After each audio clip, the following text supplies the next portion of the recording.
skiing with the ground so far below me, a natural high. Nothing now can hold me. I can fly. Once I was nothing but a failure. Now I know just who I am. Spider-Man. Once I was helpless. Now I rescue those who need me when I can. Spider-Man. Oh, na, na, oh, na, na. Oh, na, na, oh, na, na. Oh, na. Hey, webheads. Welcome to another Amazing Spider webcast, the show where we go through issue by issue, The Amazing Spider-Man. And I'm Pete. And today, we're up to issue 7, which is the Vulture's return. So soon. What we were all hoping would happen is about to happen. Before we get started, one thing. That was from Spider-Man, Rock Reflections of a Superhero, which has various Spider-Man related songs. This was an album, a record album that was released. And I'm not just saying that because I'm like an old man. I mean, I am, but that was a record album that was released back in the day with some, meatloafy songs about Spider-Man. I did, before we get right into issue number 7 in the Vulture's Return, want to talk about another thing, which is that there's this series that came out called Untold Tales of Spider-Man, which was mostly by Kurt Busiek, and it's a great series. You can buy it in omnibus form at this time, and the omnibus isn't super expensive. And the reason I wanted to bring it up right now, what they did is they wrote this series where, so Untold Tales of Spider-Man number 1, for example, takes place right after Amazing Spider-Man number 6. And actually, Untold Tales of Spider-Man number 2 takes place after the first one, and then comes Amazing Spider-Man number 7. So here's what they did. They kind of went back in time for the series, and they peppered other stories between the existing Amazing Spider-Man stories, which was a really cool idea, right? Because then you're like, okay, I can just put these in the existing continuity. I only have to know 6 or 7 issues of continuity in order to do that. And then they told these really good, I think, classic-feeling Spider-Man stories that fit within the regular stories. And they kind of made this effort to make the art look old-timey. You've got your Reed Richards smoking a pipe and shit like that in there. So as we're going on, I did want to recommend some other, Spider-Man things and that kind of stuff. I'm hoping, too, that we'll have some, maybe some special episodes, a very special episode. Spider-Man comics will have their own very special episodes, but what I mean is we'll have some episodes where we talk about maybe some other Spider-Man stuff. So it's not just the old stuff, but if you don't like those, I have 2 pieces of advice. Number 1, fuck you. And number 2, just skip them. It's pretty easy to do. Just skip them. And we haven't even done it yet. I'm getting mad at everyone who. This is kind of a feature of mine, where I get mad at an audience for doing a thing that they haven't even done yet, because I'm imagining them being mad at me for doing a thing that I also haven't done yet. So this is kind of how things work for me, and I hope you love it. So let's do this. The Amazing Spider-Man number 7, The Vulture's Return. So as you may remember, the Vulture is this old fucking man who made a bird suit, a green bird suit complete with like a, you know how the vultures have that thing around, that looks like a wreath around their neck or whatever, or at least in cartoons and shit they do. I don't really know. I've never seen a vulture in real life. For how many times I've seen a vulture in media, in TV shows and stuff, because basically they circle overhead and then they're watching people die. And you're like, oh shit, this is the sign that, they're going to die. A cowboy or whatever is not going to make it. Never seen one in real life, though. So here we go. The Vulture. So we joined the Vulture where he already is, it gives us a little reminder here of like, oh yeah, don't forget, the Vulture used this kind of weird magnet thing to fly. Spider-Man made a little, I don't know, magnet grenade thing that disabled him. And now we join the Vulture in prison, where he's working in the machine shop. And the guards are talking, the Vulture is the best behaved prisoner in the place. That's why the warden made him a trustee and let him use the machine shop. Which you're just like, we joke around a lot in the comics world about, Jesus Christ, how many fucking times is the Joker going to escape from Arkham before they figure out how to make a prison that's not, even if it's not inescapable, maybe not super escapable. I mean, it's almost like, they need to hire Stallone from the movie The Escape Plan. Did you guys see that shit? Where Stallone and Schwarzenegger are in prison together? I mean, it was pretty terrible. But I liked, there were lots of things I liked about it. It had a very 90s action movie premise, which was like, Stallone is a professional prison breaker out of her because he used to be an attorney. And he if I'm remembering this right, he got somebody off, because he was like some hotshot attorney. He got them off charges, not like gave him a hand job. And then this person then killed his family or something like that. And so then he was like, no. He prosecuted somebody. They went to jail, but then they escaped from the jail and killed his family because, he was this tenacious prosecutor. I think that's what happened. And so then he was like, I'm going to make sure jails are escape-proof. And he literally wrote the book on making an escape-proof jail, which is funny because I'm like, okay, well, that's probably read by like 5 people. How many people are building a jail? I feel like jails are the same jails that we've had since like medieval times. They're just the dungeons. They're just, now they have toilets and stuff. So anyway, they make the Vulture a trustee in the machine shop, which is to me like, oh yeah, well, we made Dahmer the head of the cafeteria and then got real fucking surprised when shit got crazy in there. So of course he makes, a rudimentary flying machine and he just kind of flits over the wall, just like, it looks like he's very slowly sort of just gliding away, and they're like, fuck. Almost like, the guards probably saw him slowly gliding away, and we're just like, we're going to have to pretend we didn't see that, because now that I'm confronted with the fact that we just left the Vulture in the machine shop, and he's like a mechanical genius who made a flying machine, now that I'm watching him glide away, I'm realizing we may have made a mistake, and we're going to need to cover this up. So then we cut to Midtown High, because we have the standard everyone being a dick to Peter Parker, and Flash Thompson's throwing him a medicine ball. This is a weird old-timey thing that I feel like they used to do in school gym class, was like, oh yeah, let's just get this big heavy thing and throw it around. And that's going to basically be, which to me is crazy, because it's like, why even invent the medicine ball? Just make your school next to where there's big rocks. And just fucking be like, all right, well, here's a bunch of rocks. Move that pile of rocks from this area to that area. And that's gym class. But, they're screwing around. And then Peter Parker hears the Vulture escaped on the radio.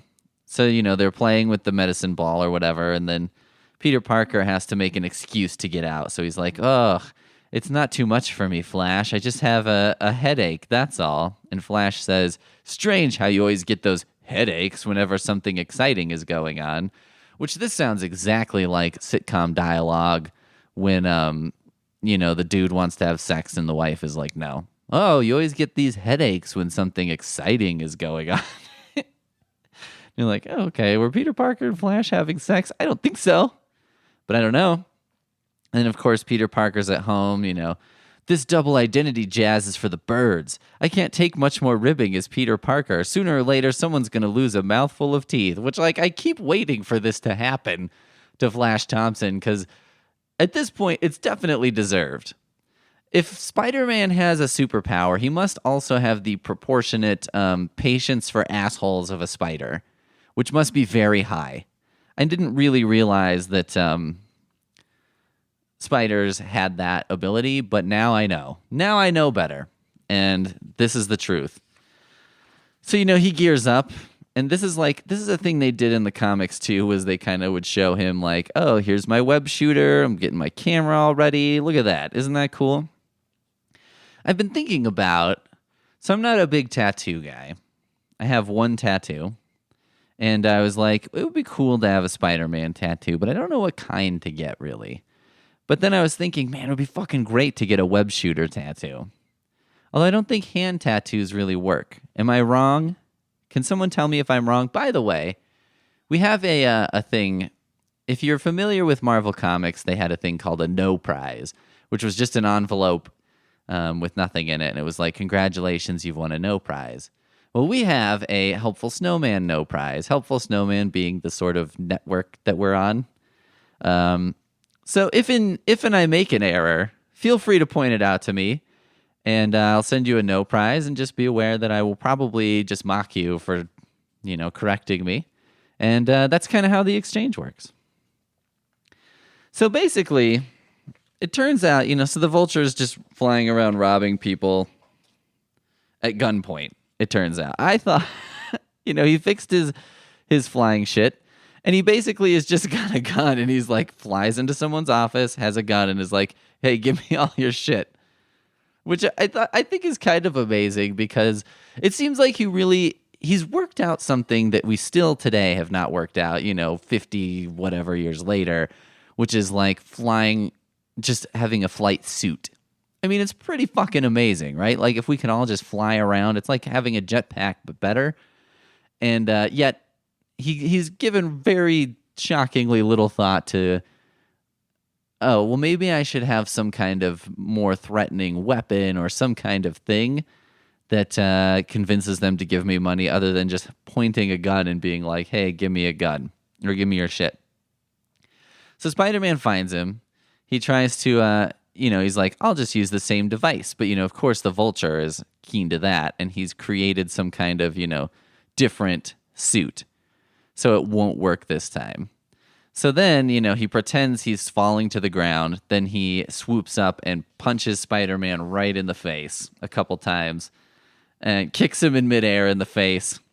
And then Spider-Man is falling to his doom. Now, this is a very strange thing that happens because, Spider-Man shoots a web to, like, slow himself down and swing away.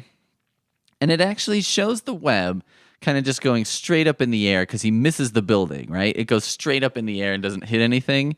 And he just falls to a roof, and everyone thinks he's dead. Yeah, it just breaks his arm. Spoiler alert, Spider-Man doesn't die in issue number 7 of Amazing Spider-Man. But what I thought was so funny about that is, like, it always seems when he's web swinging in the comics that he's just kind of shooting things into the air. Like, it never really seemed like, to me, he was shooting the side of a building all the time and stuff like that. It seems like they've gotten a little better about making it look like he's actually doing it, which I think is probably because of the movies, right? Because they're like, well, we can't just have him shoot it into midair and swing around. You got to have him go kind of side to side. But anyway, shoots it into midair, falls down, boom. That's it. Yeah, and I guess, it's just not, he doesn't have, I almost feel like in the comics, it seems like this Marvel universe is just like ours, except for there are a bunch of Zeppelins around that are just hovering right above the middle of busy thoroughfares. So Spider-Man can web from Zeppelin to Zeppelin, right? So he busts his arm and he has to walk home. And is there anything sadder than a walking Spider-Man? Like, it's like the most pathetic looking thing. I was thinking about, like, because he's just like walking down an alley holding his arm like, fuck, this really hurts. And he's kind of sad and dejected and shit. I was thinking about how, like, at a lot of Comic-Cons and stuff, when you see these people in costume, it's not always that they're, out of shape and people don't really look super heroic. I think that what's weird about it is, like, you're seeing them just sitting on the floor with their legs splayed out eating a hamburger. Or, like, they're just standing in line to meet John Romita Jr. You know what I mean? And you're like, Man, fucking Captain America, you never really see him on screen unless he's having like a serious conversation or kicking ass. He's always running to something, he's always doing something. So he's always in motion, he's always being super heroic. He's not really, you don't see him just like, I don't know, at a Comic-Con with a badge on, whatever. So you get some good, pathetic walking Spider-Man.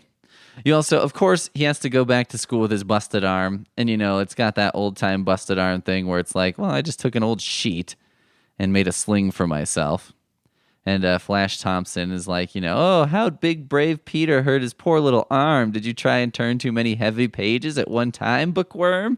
Or did you drop a nasty little test tube on it in the lab? Look at him blush. And, Peter Parker makes a vague mental threat about splatter that clown all over the landscape. Which, I feel like, I hope it's coming, because honestly, it's deserved. I don't know how long they have to build up the fact that, Peter Parker could just, flatten him one time, or just minorly humiliate him. He webbed J. Jonah Jameson to his ceiling and to his chair and shit. I think you could, at this point, justify, I don't know, pantsing him or something, or, tearing his face off or whatever. So then we cut back to the Vulture silo, which, again, he lives in a silo that looks like it's on a farm. There's a well, and you can see Manhattan in the distance, and he's on Staten Island. Hey, do! And I guess he's stealing all this money to support his Staten Island silo lifestyle. He doesn't even look like he has a chair. He's sitting on a desk. His silo looks like one of these fucking storage lockers in these shows, where you buy the storage locker sight unseen. I mean, that is basically what he's got going on. He would have been smarter to just rent one of those, because at least, I don't know. I guess the big advantage is a storage locker doesn't usually look like a giant penis, which is definitely... His silo is sort of flesh colored with a more reddish tip, and it's very penis shaped. So he lives in his penis place on Staten Island. So then the Vulture comes in and is holding J. Jonah Jameson at gunpoint, and he's just like, "Here, give me a bunch of money," which I think is hilarious. It's one of those of the time things, right? Where you're like, oh. He's robbing him, and you're like, only in the 60s or the 70s or whatever would you think to rob a newspaper magnate. Today, can you imagine someone being like, we're going to rob the editor of the New York Times, right? That makes no sense.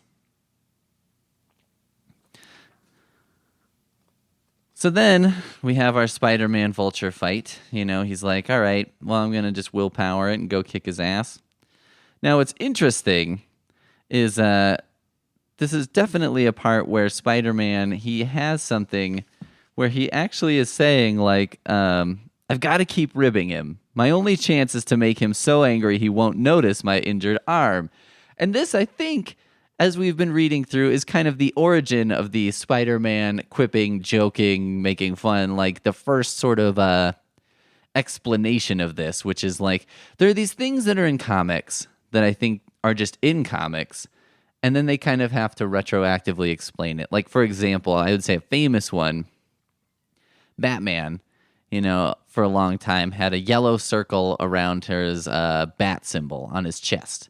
And then it got to, when we got to the serious dour 90s, and it was like, wait a second, why would he have that on him if he's, trying to be stealthy and trying not to get shot, and he's got a target right over his heart? And so somebody wisely explained it as well, he's super armored that area and it keeps people from shooting him in the face because they're like, this is a good target. And you're like, okay, I buy it.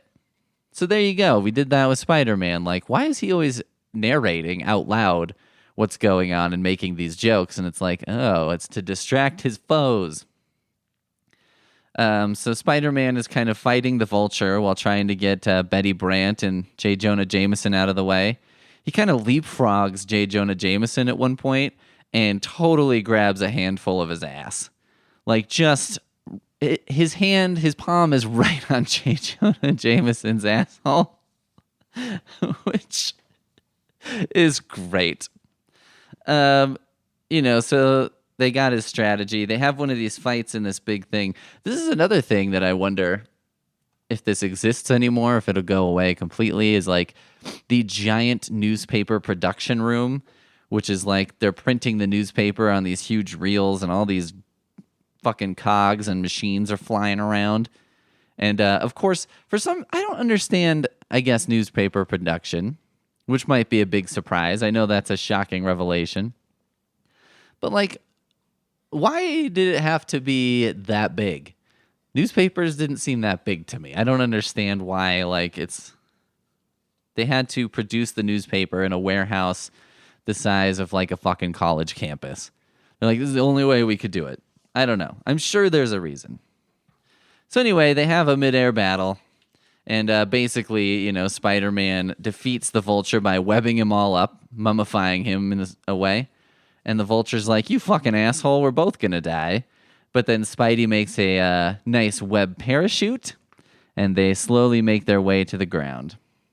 And he webs up J. Jonah Jameson's face, which he does all the time to people, various criminals and whatnot. And I'm always like, oh, that would be a nightmare with my fucking deviated septum.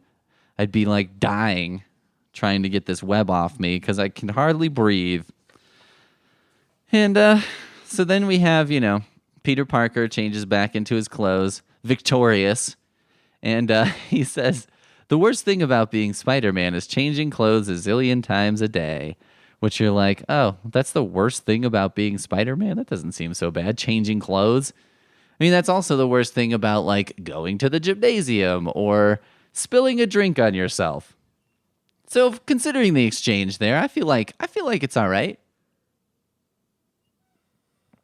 I do have to say I respect these superheroes for, like, so there's sometimes I change my clothes in the car before going to the gymnasium because you can't use the locker room there for the reason that there's a pool at this gymnasium, which means that there are like 500 kids in the locker room screaming and smashing Cheetos into the floor, and every surface in there is soaking wet because they come out of the pool and then they're changing clothes in there. So it's like unusable for an adult who's like, oh, I just wanted to change into gym clothes. You know what I mean? And they also have this fucking thing that like dries off the swimsuits. It's like a centrifuge thing that spins the water out of them. And it is so goddamn loud in this all concrete bunker. It sounds like it's propane powered or something. And it's crazy. So anyway, Betty Brant and Peter Parker have a little office romance thing going on. They kind of seem to like each other just a little bit, which is kind of nice. Peter Parker, sometimes I get the feeling that you're laughing at a secret little joke that's all your own. Ha ha ha. And he puts his arm around her and they're sitting there. And he calls her baby. So there you go. Maybe a little bit of a romance headed Spidey's way with good old Betty Brant. And that's the end of issue 7. Now, we did have a couple pretty good letters. So let's check this out. Dear Stan and Steve, I think Peter Parker should have a girlfriend who sticks up for him when he's being bullied. And I don't mean some chick who's homely, wears specs and a sack dress with black and white saddle shoes, or is as science-minded as he is. I mean a doll with a good figure, get up and go, who digs jazz and rock and roll. You follow me? And their answer is, no, Sydney, but we'd sure follow her.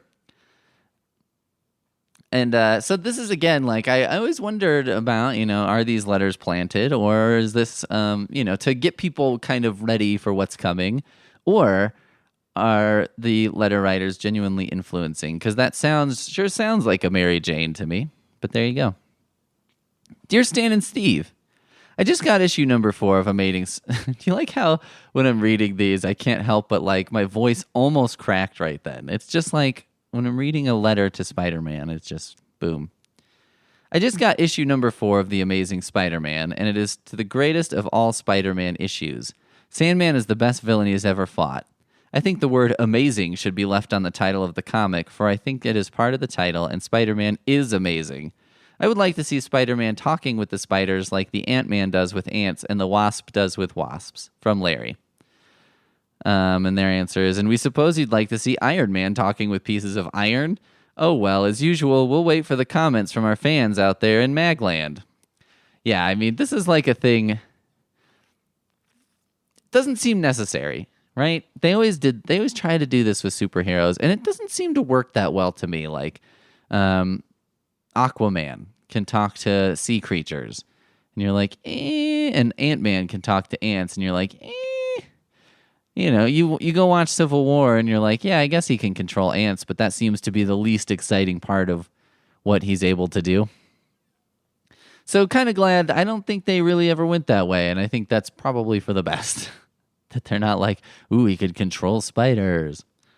Let's see. And then they had a spider scratching. So they had a ton of letters, and they just summed them up. You know, they would put like one line from each letter or something like that.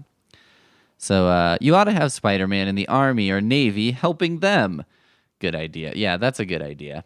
He could do a lot in the Navy, just being on a boat. I had an old roommate in the Navy, and he spent a lot of time changing light bulbs. So I guess Spider-Man would be super good at that because he could get up on the ceiling and shit.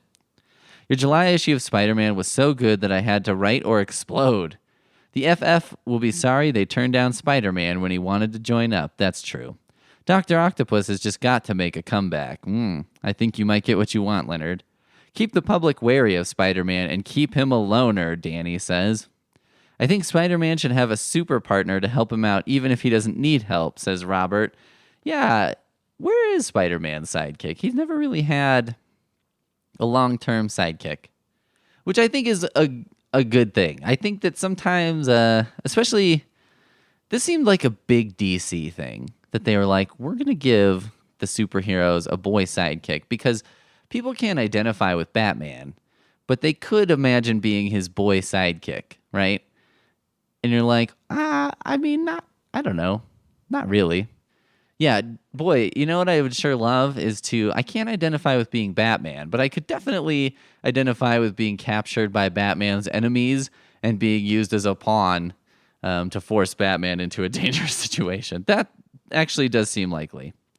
We found a clubhouse for our Spider-Man club, and it's full of spiders. Would you give us a good name for our clubhouse? And they say, how about the Spider Mansion? That's pretty good. I was going to say the Web Shack. Oof. This is why I don't write Spider-Man. Until I ran across your Spider-Man, I would not even go near a comic for fear of somebody ribbing me, but this book opens up an entirely new field in the comic history. Mike. I'd like to see Spider-Man and the Torch come together again. Yes. Very true. There you go. So that's kind of what we have for issue number 7 here. I hope you enjoyed that. I hope you enjoyed our second encounter with the Vulture. And tune in next time where we will have big surprises in store for you with issue number 8. Of course, every issue contains big surprises, but issue number 8 may be, well, it will definitely be in the top 10 issues we've talked about so far. I can say that with total confidence. All right, guys. See you next time.